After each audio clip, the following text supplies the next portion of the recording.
তুমি আমার কাছে হারিয়ে যাওয়া চাবির মতো। হ্যাঁ, সেটা কিন্তু জাদুর চাবি।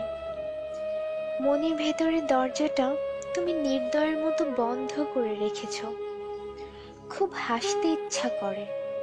কি বোকা তুমি! অনেকটা সময়ের জন্য আমাকে হারালে। কেন যে অযথা হারাচ্ছ বুঝি না বাবা। তুমি তো ফিরে আসবে আবার জানি।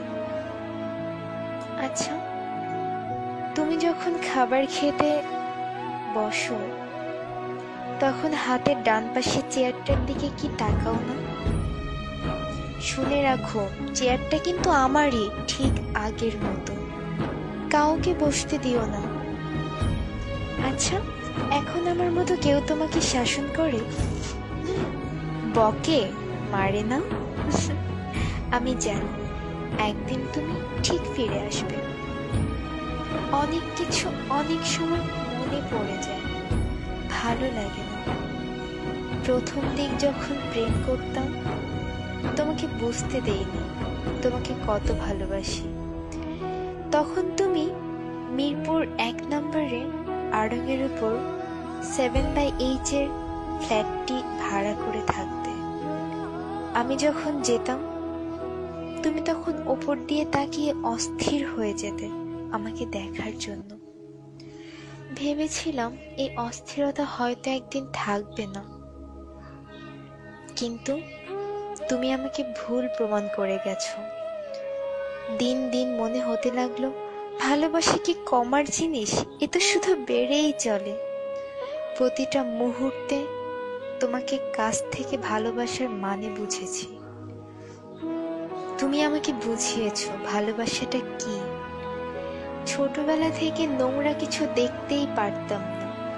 তুমি যখন কোনো একটি কারণে খুব বমি করতে, তারপর যখন তোমাকে গোসল করিয়ে দিতাম, মাথায় পানি ঢেলে দিতাম, বিশ্বাস করো আমার অদ্ভুত শান্তি লাগতো।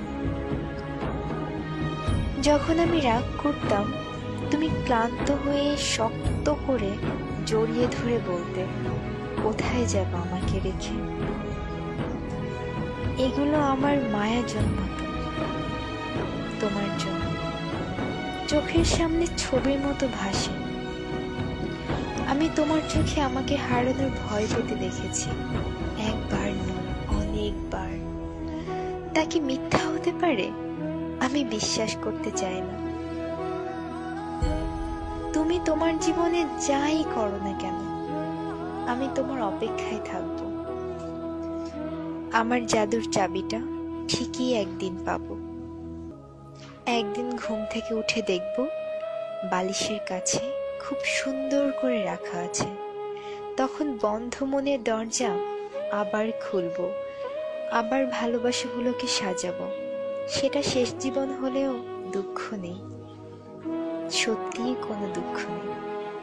থাকুক না কিছু সময় দুজনের ভালোবাসাটা মলিন হয়ে বন্ধ হয়ে, তবে এতে করে ভালোবাসা কিন্তু একটু কমবে না, বরং বাড়বে। অনেকদিন হ্যাপ ডাকটা শুনি না, হ্যাপি থেকে হ্যাপ। তখন খুব বিরক্ত লাগতো, খুব রাগ হতো তোমার উপর। এখন খুব হারায়, কি যেন একটা লাগে, ঠিক বুঝে উঠতে পারি না। তবে তুমি ভালোই থাকো, আমি তোমার জন্যই বেঁচে থাকবো। শেষ নিঃশ্বাস পর্যন্ত অপেক্ষা